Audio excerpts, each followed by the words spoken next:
In the heart of Mexico, beyond the vibrant cities and tourist havens, lie roads so deadly they've earned nicknames whispered in fear: the highway of death, the road of no return, the cartel corridor. These are not just highways, they are battlegrounds. Here, every journey is a risk, every mile a test of fate. Innocent travelers vanish without a trace. Truckers pray through the night as they pass through cartel-controlled zones. Families are ambushed in broad daylight. And for those unlucky enough to break down, help may never come. These roads are plagued by ruthless gangs, deadly ambushes, failing infrastructure, and a chilling absence of law. Mexico's deadliest highways have become more than just routes. They are symbols of a nation at war with itself. This is not fiction. This is the terrifying reality faced by thousands every single day. Welcome to the world where the road itself is your greatest enemy. Mexico is a country of breathtaking landscapes, vibrant cultures, and a complex history, but hidden beneath its scenic routes and warm hospitality lies a treacherous network of highways that have gained global notoriety not for their beauty, but for their brutality. These are the highways where danger lurks at every turn, where death isn't just a possibility, but often a recurring certainty.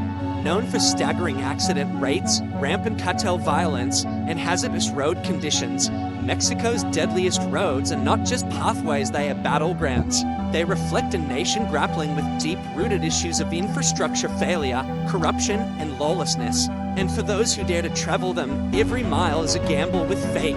One of the most infamous roads in the country is Federal Highway 1, also known as the Trans-Peninsular Highway, stretching across the length of the Baja California Peninsula.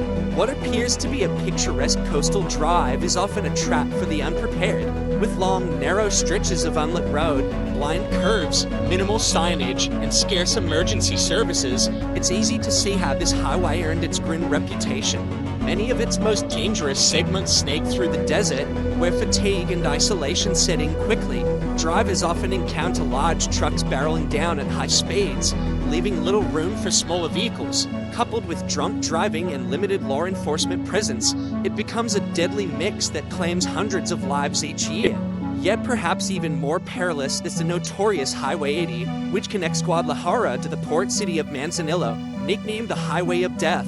It's an essential cargo route used by truckers in commercial transport, but it's also a key corridor for drug trafficking. Along this road, drivers don't just face typical dangers like potholes or sharp curves. They face the chilling reality of cartel checkpoints, ambushes, and hijackings. Entire trucks vanish into the mountains, never to be seen again. Countless drivers have been killed or kidnapped. For many, traveling this road after sundown is not just unadvised, it's suicidal. The problems don't end with cartels or treacherous terrain. Mexico's road infrastructure itself poses significant hazards. Poorly maintained highways are littered with deep potholes, eroded shoulders, and missing guardrails. In rural areas, many roads were never designed to handle modern traffic loads. This means overloaded trucks, buses, and cars must navigate crumbling bridges and impaved stretches. Rainy seasons wash away roads, leaving enormous craters. Without proper lighting or reflective paint, driving at night becomes an act of blind faith. And in a country where traffic laws are inconsistently enforced and licenses can often be obtained with a bribe, reckless driving is an epidemic. The Cuernavaca Highway, officially known as Federal Highway 95D, is another hotspot for tragedy. It links Mexico City to the scenic town of Cuernavaca, a route beloved by weekend travelers and commuters alike.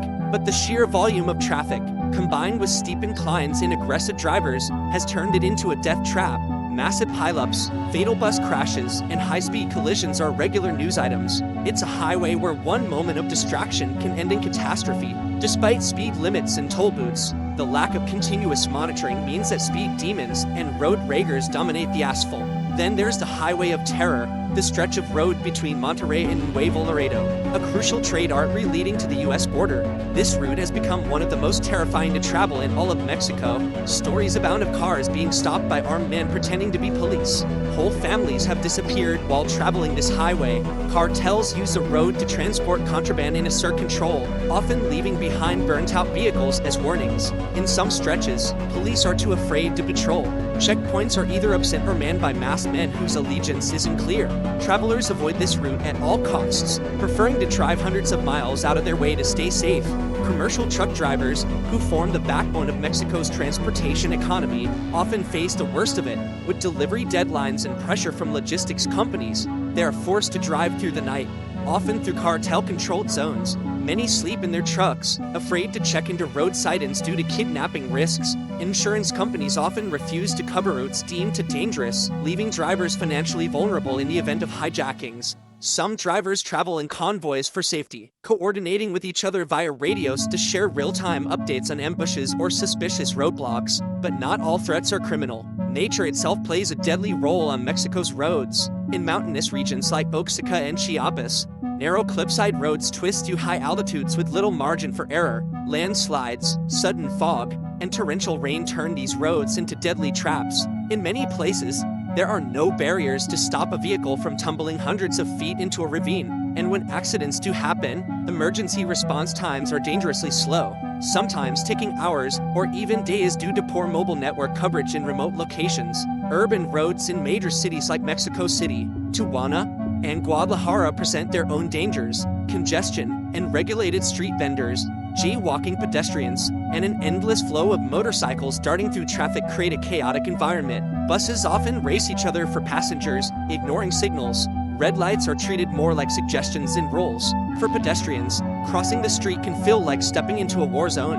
Underlying all of this is a culture of impunity. While Mexico has laws in place to regulate transport, enforce speed limits, and mandate road safety, corruption often undermines these efforts. Police can be bribed. Government contracts to repair roads may be awarded to unqualified firms with political connections. Funds earmarked for infrastructure improvements are sometimes siphoned off, leaving projects unfinished and roads deteriorating.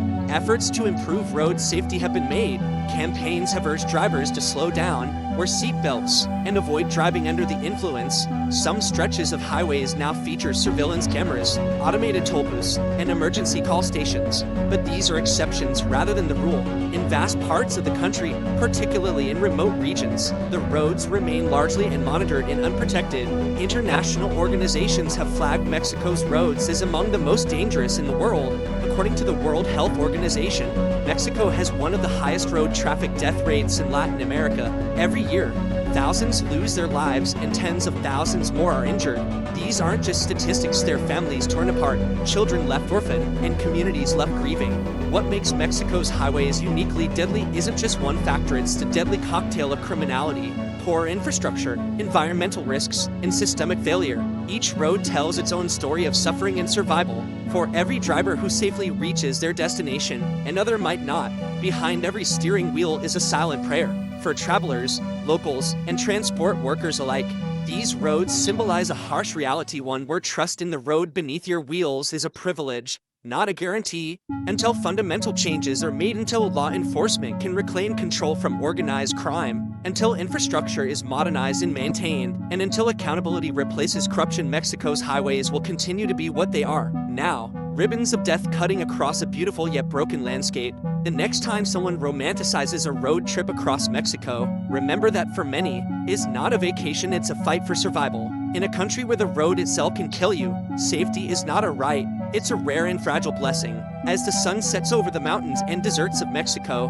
the highways remain dark, dangerous, and unforgiving. Every pothole, every skid mark, every roadside memorial tells the story of someone who never made it home. These roads are more than deadly, they are the scars of a nation fighting for stability, justice, and peace. Behind the wheel of every truck, every bus, every family car is a person rolling the dice, hoping today isn't their last drive. The horror doesn't always come with warning signs. It arrives suddenly in the form of a cartel checkpoint, a crumbling bridge, a hijacking in broad daylight, or a reckless driver on a mountain curve. And when tragedy strikes, the silence that follows is louder than any siren. These aren't just highways of carnage, they are pathways into the heart of Mexico's most urgent crises, where crime, corruption, and neglect intersect at deadly speed. Until meaningful change reaches these roads, they will continue to swallow lives, dreams, and futures. So the next time you hear someone talk about the freedom of the open road, remember, in some parts of the world, the road doesn't set you free, it holds you hostage.